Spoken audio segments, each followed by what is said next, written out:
Hi, welcome to the Just the One End podcast. My name is Liz, and you are watching episode 2.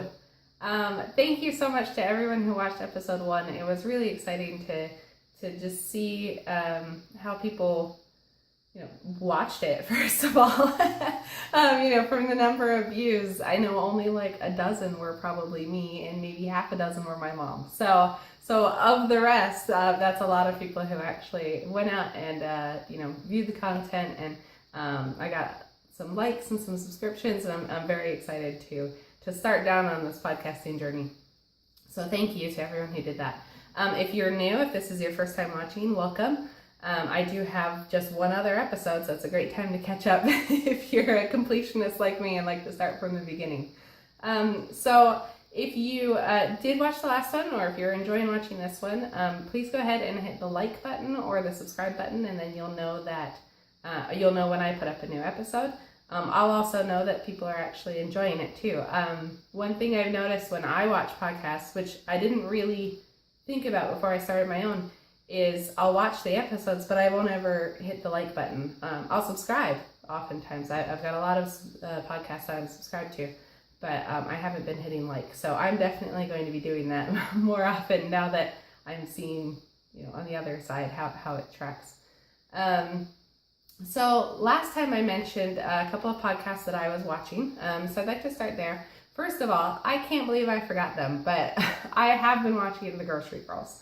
I popped it up in a little text in the bottom when I mentioned it, or when I forgot to mention it, but I did want to give a shout out to Jody and Tracy of the Grocery Girls. I've been enjoying their podcast, catching up on theirs, and then of course watching their Craftsy show, Off Our Needles. I believe season 2 is coming out next week. I just saw that on Instagram. So if you haven't watched that yet, absolutely go out and give that a watch. I think there's 8 or 10 episodes in the first season. They're short, like 15-20 minutes, I think. And they're just a lot of fun. So last time. Also, I mentioned pretty much everyone by name except the Bakery Bears. So apologies to Dan and Kay of the Bakery Bears podcast. They are adorable, and I love watching their podcasts. So another shout out there. I have watched a couple of new podcasts this week. As I've mentioned, I am a completionist. I like to watch things from the beginning. So I'm excited that these 2 new ones that I found are on the shorter side. So they're taking me less time to get through, which I appreciate when I'm watching the backlog. I do like longer podcasts. It just takes longer to catch up. So it's kind of a love-hate between long and short. But the first podcast I've been watching is the Stranded podcast, which is Amy Edwards Green. That's the name of her channel, as well as her name, I'm pretty sure. And she's just, she's adorable. I'm going to use that word a lot probably, but she's just so cute, and she's got some amazing yarn that she dyes herself as well, that I'm sure I'll be getting my hands on pretty soon. And then I've also been watching the Dark Matter Knits podcast with Elizabeth Green Musselman. Again, her name is her channel name, so you can find her that way. And she's just a wealth of information. I've really enjoyed listening to her podcast. Especially, she mentioned a story about how she teaches people to knit, and she teaches children to knit in particular. And one reason she enjoys teaching children versus adults is that when we're adults and we learn something completely new and we totally fail at it, it's frustrating. We're not used to that. We're used to, if you're learning something new, you get a handle on it quickly because you're an adult. You're just used to knowing how to do things. But kids, every day, they're learning something new that they may completely fail at. And so knitting is just one of those things that you can throw into the mix. So I don't know, that just kind of struck me as something I'd never really thought about. And certainly something that I want to consider as my kids get older. Maybe teaching them the art of knitting. Maybe not me. I've heard it's usually easier to have other people teach your children some things. I'm not sure how I'd do as a teacher, but we'll cross that bridge when we come to it, I'm sure. So those are the podcasts I'm watching right now. I haven't had a ton of time for podcast watching at the moment. I was out of town last week. I considered recording an episode. I brought, my get up with me. I brought the tripod and everything. But I was out of town for work, and my work schedule ended up being just so crazy. When I wasn't working, I was sleeping, and so I just never found the time to do it. But I'm on an every other week schedule at this point, so I think that works out pretty well. So I thought I'd get an episode in now. Today, I wanted to focus a lot of what I'm going to talk about on socks. As I mentioned last episode, the first thing I ever learned how to knit was Christmas stockings. And those are basically a giant sock. So I learned the basic construction of a sock, cuff, turning the heel, picking up a gusset, knitting a foot down to the toe. So I always had the construction of a sock down pretty well. Although, I will admit, the original pattern for the Christmas stocking was actually knit flat. So you're knitting, like if you think of a sock and you open it up from the front, like down the length of the foot down to the toe, that's how it was knit. Which is a little different from how usually people knit socks. Normally socks are knit in the round. So after knitting the Christmas stockings for a few years, I actually converted the pattern to be able to knit it in the round. So I did get used to normal sock techniques, so I did learn how to do them in split with a seam initially. So anyway, what I wanted to do recently was get into actual sock knitting, socks that I could actually wear. One reason being because there's just so much cool sock yarn out there. I picked up a lot recently, and I just love knitting it up into a pair of socks. And when you pick up sock yarn and you immediately know, oh, these are going to be great socks, then I don't just have yarn sitting there in my stash like, okay, what am I going to do with this? I love this yarn, but what am I going to do? So I really love that if I can find a good sock recipe that I like, something that fits well, then I'll know these are going to be awesome socks when I pick up some awesome yarn. So anyway, so I want to show you the socks that I've made. I have not made very many socks.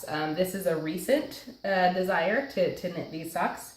So I really just started, I think it was during the retreat in February, which I've referenced a couple of times now. At least last episode. I haven't been talking that long in this episode yet. But the retreat, they had a technique session where they talked about knitting socks 2 at a time on circular needles with magic loop. And I'd done magic loop before, but since I hadn't done socks, I didn't really want to jump into it at that point. But there were some other ladies who took it and they started their socks, and I was like, you know what, that looks pretty cool. I think I'm gonna go with that when I get around to casting on some socks. So I had a lot of other projects I was working on that trip, so I didn't cast on something new like a pair of socks. But I did soon after I got home. So what I did, we're gonna kind of talk through my journey of socks today. So what I did, first of all, I have this yarn, and I am sorry, I cannot find the band. I'm hoping that I can before I put up the notes. But I had, oh sorry, there's dog hair and my hair all in this yarn. Anyway, so I have this sock yarn that, I don't know if this will focus. I am trying a new setup. I was trying a camcorder before, but I didn't particularly like the quality. So I'm trying my phone now. And of course I'm using the forward facing camera because it's a lot better quality. Which means I've got this amazing setup where I've got a mirror behind it so I can see if I'm in frame. But anyway, so we'll try this, see how it goes. So this is the yarn that I cast on with initially. This is for my first pair of socks. So I was going to do Hermione's Everyday Sock, and I cast them on 2 at a time. One thing I do like about 2 at a time, I tend to get impatient, and I don't really like long socks anyway, so I'll kind of just knit the cuff and leg part of the sock until I get sick of it. and I want to move on. So with two at a time, that's really easy to do because you start knitting and you're doing both socks, and then you say, okay, this is enough, and you just move on. If you're doing one at a time, you kind of have to keep track of how many rows you do so that you can do the same thing on the second sock. So that is one thing in two at a time's favor. So I had this yarn and I cast it on, and I started doing Hermione's Everyday Socks, which is a very popular sock pattern. So I'm sure most of you have heard of it. If you haven't, it's on Ravelry. It's a free pattern. It's got a little bit of a texture to it. It's a really easy repeat. So it's a great first time sock pattern. However, when I got down to the heel, which is an Eye of Partridge heel, I did it backwards. So I think it's because normally when you knit the heel, I was doing magic loop. Normally when you knit the heel, you would, if you're doing a heel flap style like this one is, when you get to the round where you add the heel, you usually you knit across one row and then you turn and go back. So I think what I did is I turned too early. I'm trying to remember. I think you knit the first needle because that would be across the front of your foot, and then you knit the second needle and then start going back and forth. So I knit the first needle, but then I started going back and forth immediately, or I can't remember. Honestly, I don't remember exactly what I did. But basically, the heel was on backwards. The wrong side was showing on the outside. And the wrong side of Eye of Partridge is not nearly as beautiful as the right side of Eye of Partridge. So I ripped that out anyway.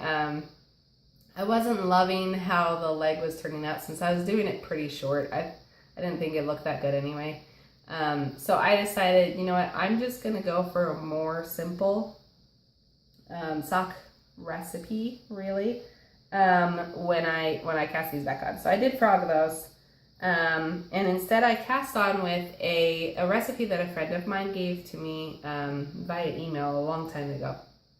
So her name is Mary. She's the de facto leader, or at least she was at the time, of the Elizabethtown Knitting Group. Back when I was able to go to that group, really before at least my second kid. I think I'd had Eric by then, but when I had a little bit more time and I actually lived in the area. I don't live there anymore, so I still couldn't go. But Mary emailed me this recipe a long time ago, and I never really used it. It just sat in my email box for a long time because I didn't really do socks.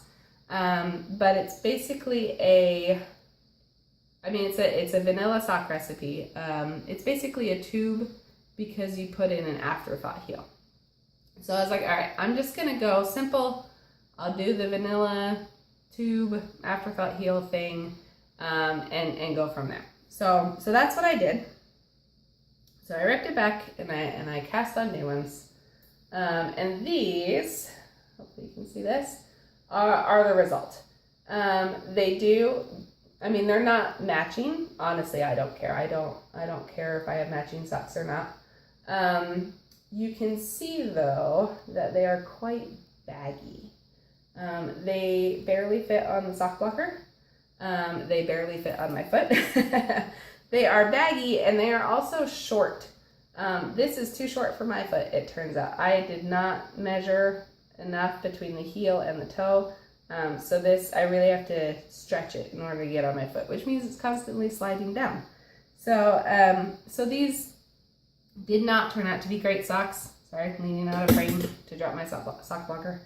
They're not great socks, and it's all on me. The recipe's fine. I just didn't know how to measure, I think, socks as you're knitting them. I probably stretched them as I was knitting. I was trying to get to the right length more quickly. Excuse me. Sorry, I am getting over a cold, so I have a little bit of a frogginess in my voice and a cough that I'm trying to kick. But anyway, so these socks, not great. They just don't fit there that well. I'll still wear them because they're great for sitting and not moving once I start walking on them, they go all over the place. But if I'm just sitting on the couch and I want to keep my feet warm, that's what these are for. That's the only purpose they can serve at this point. So, oh, one thing. I have fairly thick ankles, so I figured a normal sock recipe wasn't gonna fit, so I increased the stitch count, and it turned out to be a mistake. I believe I may have even gone up to 72 on these, because I was using a pretty small needle. I think I used a size 1 or a 0, so I figured 72 stitches would be what I needed, but I don't. No way, no how. That is way too many stitches for me. So, lesson learned on that one.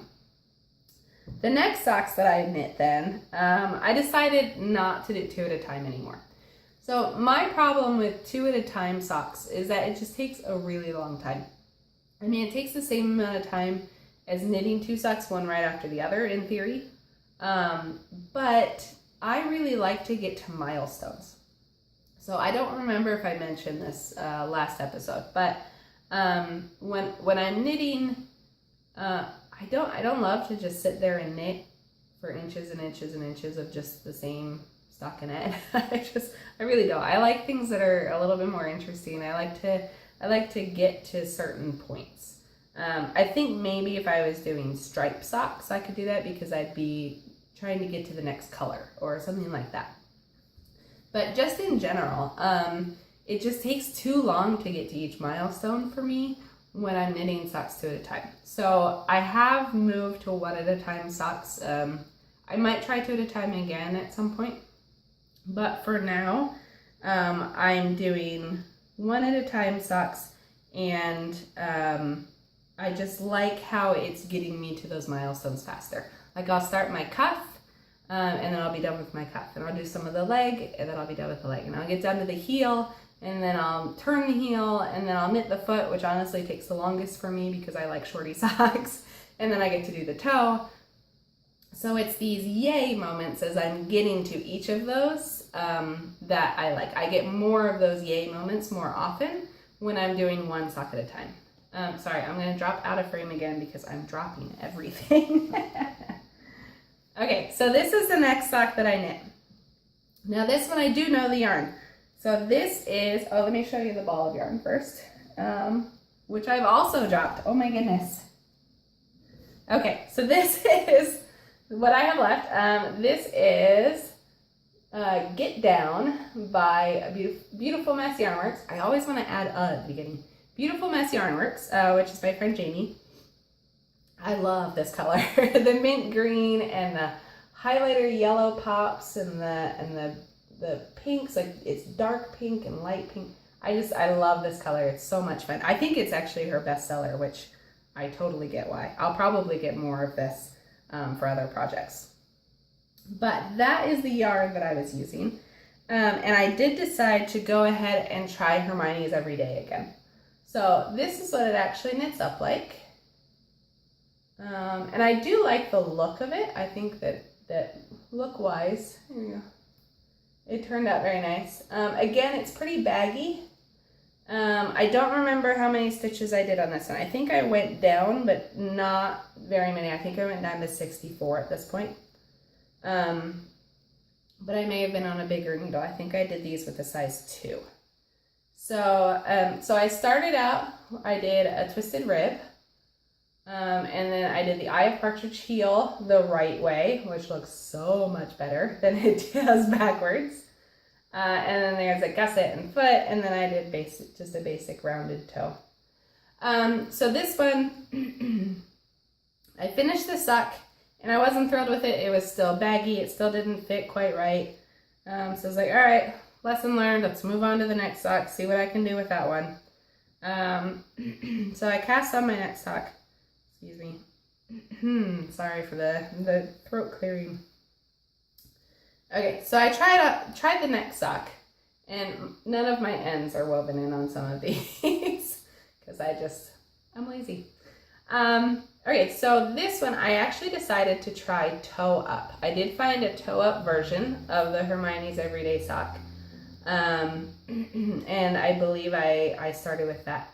So first of all, This was my first time using Judy's Magic Cast On, which as a cast on is fantastic. I did it backwards. I don't know what it is with me and doing things backwards, but I'm going to try and show you this. I'm not sure how well it'll show up, but you see this little ridge here? Focus, there we go. See this little ridge? That is supposed to be on the inside of the sock, not the outside.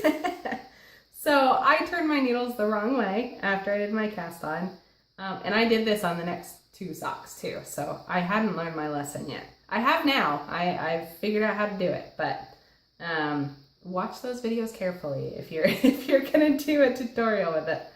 So anyway, so I did these toe up. Again, just a rounded toe. I did the pattern. The Hermione's Everyday pattern goes along the top, and then you just have basic stockinette in the bottom.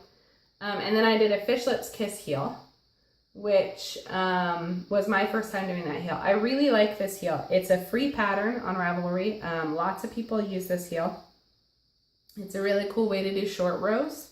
The pattern itself was intimidating the first time I downloaded it, because there are pages and pages and pages of information.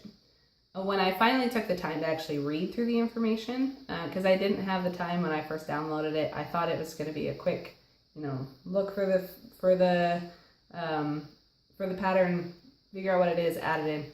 And it is, if you know where to look. You just have to look further down in the pattern. But by the time I read through the information, I gleaned a lot of information out of it. The most useful bit that I gleaned out of it is the cardboard foot template, which I could not find, so I can't show you right now.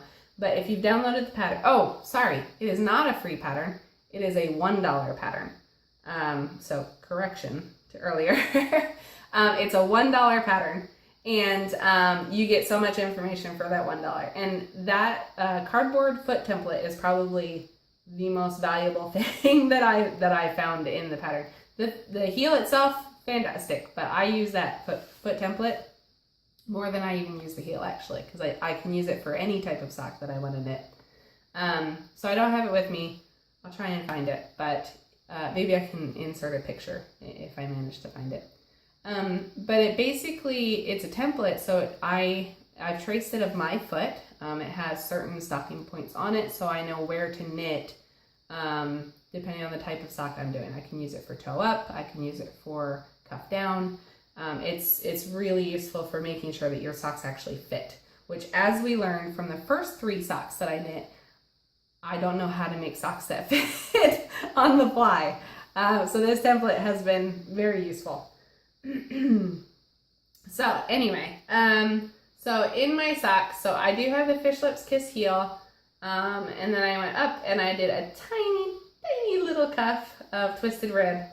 Like I said, I just get bored, so it doesn't match the first sock at all, but honestly, I was just trying to get my my sock recipe, which I'm going to say that a lot, sock recipe, because it's really whatever combination of elements work best for you, for your foot, that you use for knitting your socks.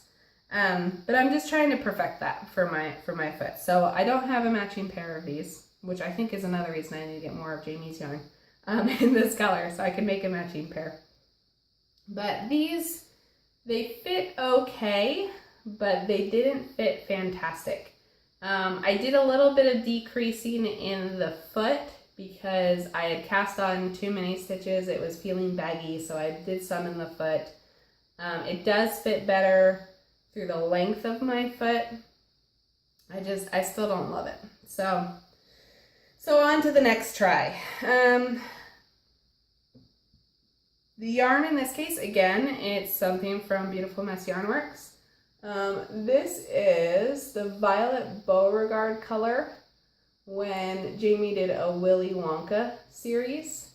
I also have Charlie Bucket and Mike TV, I believe, in my stash, so I'll be casting those on at some point. But that's the sock, or the yarn. And the first sock I did, I have to figure out which one was first. was this one. So I'm going to show you off the blocker first, because one thing that I added at this point was an asymmetrical toe. So I don't know about you, but my toes are not nice and rounded or nice and square, either one. They're very asymmetrical. My big toe is my biggest, and then the rest of the toes slope down from there. My second toe might be about the same as my big toe, but still, everything slopes down from down to my smaller toes. So, so I don't love the way that a rounded toe or a square toe fit. So I was looking online to see, do people knit things with asymmetrical toes? And it turns out people do. So I found some instructions on, I really should have looked all of this up beforehand. I believe it was Knit Better Socks, which is a blog that I found.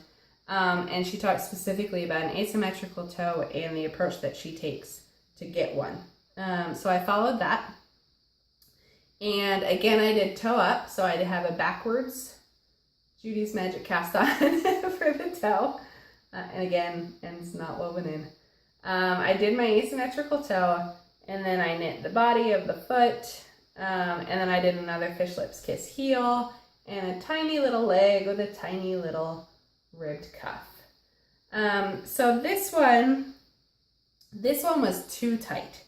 I knit it, I was trying it on, I thought it was gonna work, but then by the time I put on the heel, I was like, this is just a really tight sock. So you could see it definitely hugs the sock blocker a lot more than the other ones did. I love this yarn too. I just love the way it knits up. When it's in the cake, it looks a lot more white, but when you knit it up, you can really see the colors throughout the whole sock, which I love.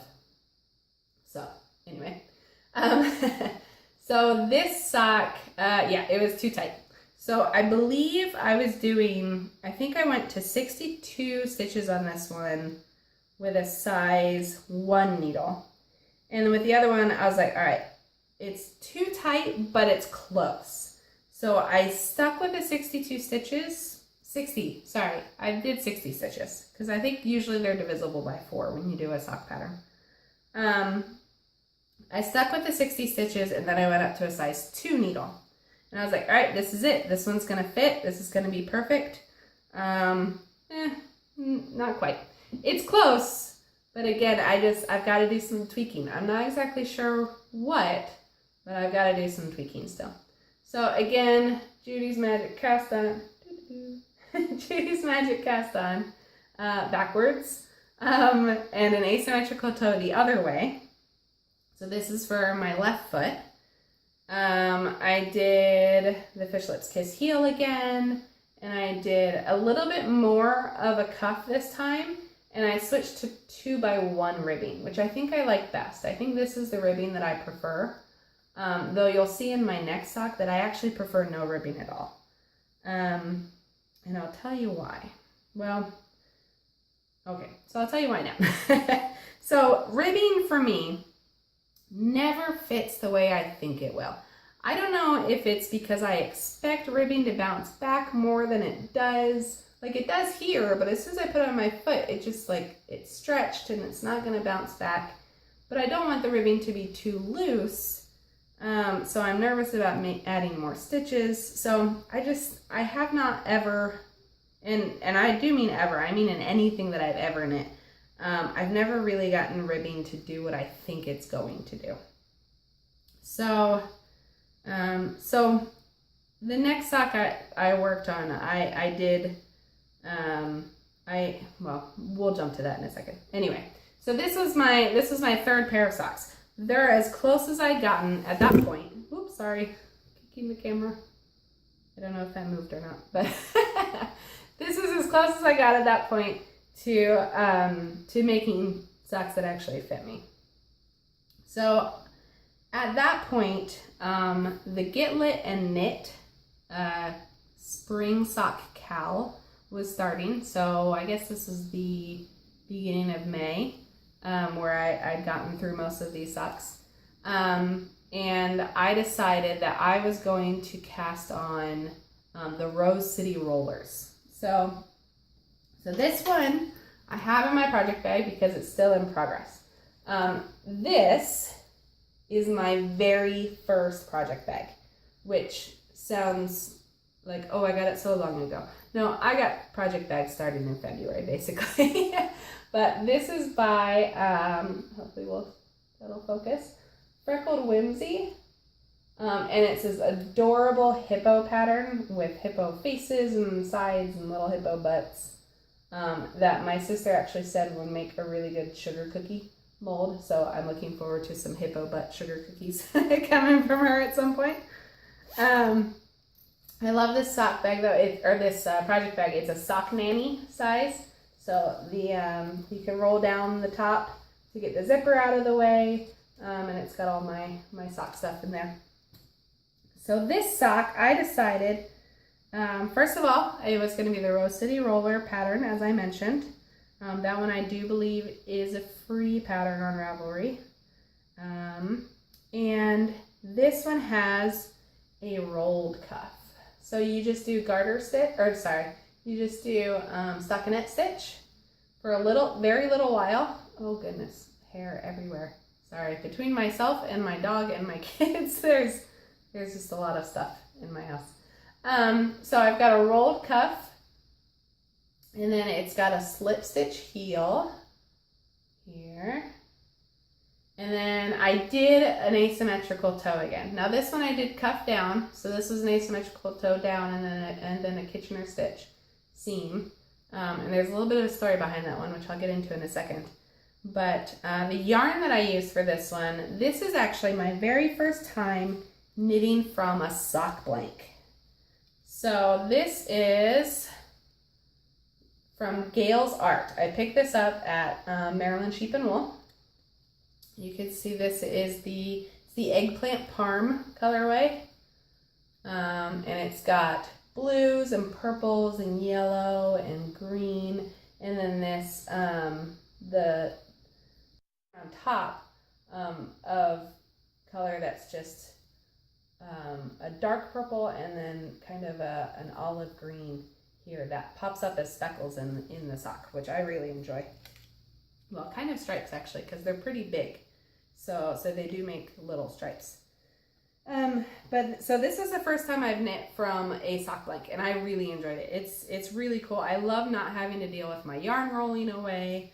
I think the texture of the yarn is pretty cool. I know that that's probably going to relax in the sock itself as that gets worn or blocked or whatever. But it's really neat to just pull it off a little bit at a time, have your working yarn, and then just this sitting on your lap or in your bag or just hanging around. So the story with this sock though, I like to knit socks. Well, I like to knit in general while I'm on conference calls. And fortunately, I've mentioned this to everyone I work with, so I'm not going to get in trouble by putting this out there. It helps me to focus on what I'm listening to. If I'm taking notes, obviously I won't be knitting, but if I just need to stay engaged in the conversation, it keeps me from multitasking. When you're in a meeting and it's over the phone instead of in person, it is so easy to get distracted by emails or instant messages or other things that you need to be working on for work that are pulling you away from the meeting. So by knitting through those meetings, I get to keep my hands busy and keep myself focused on the conversation that's going on in the meeting rather than being distracted by everything on my computer.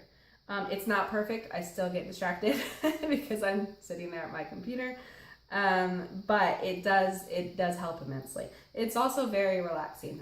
Sometimes my job can be really stressful, so it's nice to be able to have that knitting therapy throughout the day as I run into these conference calls, which I spend a lot of my day doing is being in meetings. So so I love knitting while I work. Now, as I mentioned, last week I was out of town because I was in Utah for a work project. Now, the very first day of the project, there was a lot of just sitting and waiting. So I did a lot of the work that I needed to do, and then I was just waiting for files from other systems. So I had a lot of time for knitting. So this sock was, I believe, down to about the yellow spot before I went out of town. I got about halfway through the foot through meetings the first day, and then the rest of it was waiting time. So I finished all the way down to the toe, and I was ready to do the Kitchener stitch. Now, what I forgot to bring out with me was an embroidery needle or a tapestry needle. So I was like, well, that's not going to work. I'm not going to be able to Kitchener the toe of my sock without a needle. But it was like 2 in the morning, something like that, when I actually finished it. And yes, still working, waiting for files. And I was like, I need to finish the sock. So I took a piece of paper and I MacGyvered myself a needle that I could Kitchener with. I tore off a strip of paper, I rolled it really tight around the end of my yarn, and then I used that, and I went through all of the stitches on my needles, and I managed to finish the seam for my toe. I would not recommend it to anyone. It was extremely difficult. It was one of those desperate times call for desperate measures kind of thing. Honestly, I'm impressed with how even it actually turned out in the end, considering how thick my paper needle was. It did take a little bit of wiggling to get things back to the right tension, but I was very happy that in the end, by the time I left at 4 o'clock, with some interruptions, I didn't just Kitchener for 2 hours, that I went home the first day with a finished sock. Well, back to my hotel at least. So, finished sock, number 1. Very happy with this.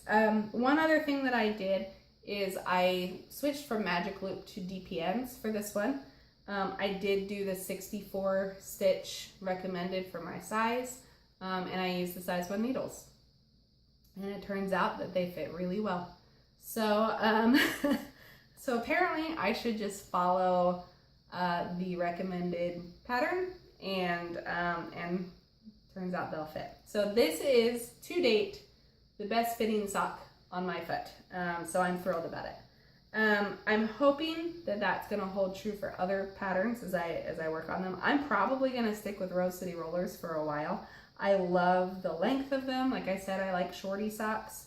I really like the heel flap. I may switch that up sometime. Eye of Partridge is very similar to a slip stitch. You just alternate which column of stitches you're slipping.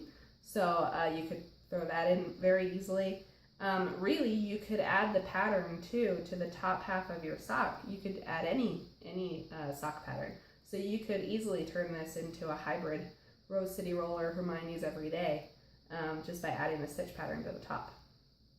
So so far, this is the base of my sock recipe at this point. I'm thrilled that I have a one fitting sock, and I'm gonna run with it.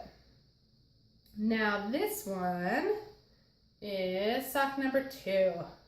So I have cast on sock number 2. I have my little progress keeper here. It's actually keeping the start of my round as well, so I know which of the 4 needles starts my round. This is a DPN Cozy, losing my extra needle, from Steel City Stitcher, which you can see right here. That'll focus. Gotta love this whole hand behind and make it focusing. I don't think it will, but Steel City Stitcher, she's on Etsy. She makes my favorite project bags. I love her bags. Almost half the reason I love her bags is because of the adorable charms that she matches with them. She coordinates her charms or progress keepers or however you use them so well to her bags. So you'll see those pop up in my other whips as I get through them. But so this is the progress I've made so far. I've gotten through the heel and working on the foot, so I'm just getting it to the point where it's the right length, and then I'm going to put on another asymmetrical toe to finish off this pair. Now, one thing about the asymmetrical toe that is worth mentioning is because it means that you've got one sock for each foot. They're not interchangeable. They could wear more quickly because you're not changing up where the weight of your foot is pushing on the yarn. So that's just something to keep in mind. Obviously, I have no experience with that yet because I've just started knitting these socks and I haven't had any that are particularly wearable yet anyway. So I haven't worn any socks in order to wear through them yet. But that's just something that I believe the Make Better Socks blog mentioned, so I thought I'd call that out. So those are my socks. I'm really excited that I've hit the point where I have one that I think is gonna work going forward. I'm excited to be able to switch it up from there, but at least I know I have something that'll fit me, and I can go from there. So, moving on, I am going to show you, I'm going to stick with my sock theme a little bit in switching to a project that's using sock yarn. This is a pattern that traditionally calls for sock yarn. And this is something that you'll recognize. Lots of people are doing it, especially in the podcast world. And that's where I learned about it and certainly where I picked it up. But first of all, this is my project bag. As I mentioned, Steel City Stitcher, my favorite project bags. This is, I believe, my latest acquirement. For any Doctor Who fans, it's the TARDIS in a bit of a Starry Night style of fabric. And the top has some sparkles on it. I don't know how well that you can see that. And this one came with a little TARDIS progress keeper, which I believe I have. Dipping out of frame. Someday I'll put a table up so it's easier to reach things rather than tossing things on the floor, especially as I may not be done with them. Okay, this is also Steel City Stitcher. This is a little Notions bag. This is what the teacup progress keeper came on. So this is my little TARDIS progress keeper. And sorry, I'm gonna have to learn how my camera focuses in order to make sure this works going forward. As I mentioned, I'm kind of viewing this in a mirror behind my phone, but hopefully you can see that. So anyway, so that is my little TARDIS progress keeper that came with this bag. I love it. I'm a Doctor Who fan. I have another bag, and actually I'll show it to you now because it has a surprise project in it. So I'm not going to show the work in progress, but I'll show you the bag and the adorable progress keeper, which I'm currently using as a zipper pull. This was my first Steel City Stitcher bag, and these are Daleks from Doctor Who. And this is the little progress keeper that came with it, a little Dalek. I love it so much. Just so cute. She has the most adorable bags and the greatest coordination with these charms. I actually had to switch from buying bags to buying the little Notion bag because I was spending too much money on bags, but I still wanted the little charms. So the Notion pack also came with a charm, so I switched to that for this last purchase. Okay, so in my little TARDIS bag though, not so little actually, this is a great bag, it's got a ton of space in it. This is currently housing my, my Cozy Memories blanket. So this is not very big yet. I've got 2, 4, 6, 8 squares on it so far. I'm impressed with people who can put in multiple squares in a night. Usually, if I'm going to sit down, I can usually only get one done at a time. But you may recognize some of the yarn. This is my first pair of socks. Here's my socks for the get down. Here's Violet Beauregarde. So each of these socks that I've made, I've already put into the blanket too. Gail's sock like has not made it in yet, but it will as soon as I finish those socks. Now I mentioned this is usually done with sock yarn. However, I am trying to make all of my scrap yarn fit in, which means all of my projects with multiple weights. Now, I'm having varying degrees of success. This one right here is a DK weight. This is Bamboo Pop. This was from Tilda's Blanket. And it's a bit drapey. It doesn't quite fit the right size, but I figure the differences will probably block out in the end. And then this one here is a bulky weight. I actually got this from Jamie as well. I don't know the colorway, but I got it in a kit to make a brioche bandana cowl, which I'll post the pattern for in my links or in my notes. But this one is, I believe it's a bulky weight yarn. So I am kind of excited with how that actually fit in. Obviously I have to change needle sizes and stitch counts in order to make a square that's gonna be the same size as everything else. But I'm excited that I got that one to work, because I would love to be able to make this just my scrap blanket of any weight. I want to be able to throw in any weight yarn so that I can remember all the projects that I've done. The whole idea of cozy memories to me is that you're looking at this blanket and you see, oh, there's that yarn. That's what I used on this project that I loved, or I gave to someone I love, or it's just like a memory book of all of your projects. So I have also gotten a bunch of minis. This is my mini bowl behind me that my minis are living in. The ones I'm knitting up next are in my bag. I probably won't call out what they are. Honestly, I don't necessarily know what they all are, because they may have been labeled individually or they may have been labeled in groups. But I've got a bunch that are gonna be added. So my blanket is a combination of minis and leftover yarn from projects that I've done. So that's this one. That's what's living in my TARDIS project bag. And I think I'll show you, well, I think I'll save any more whips for another episode. As I mentioned, I want to keep these on the shorter side.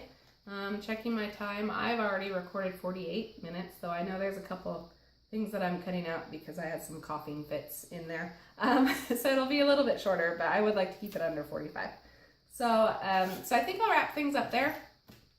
Thank you so much for spending time with me again, or for the first time, if it's your first time. Again, please feel free to hit the like button or the subscribe button if you're enjoying it. I'd like to come back again, probably. I think I'll probably stick with a 2-week schedule.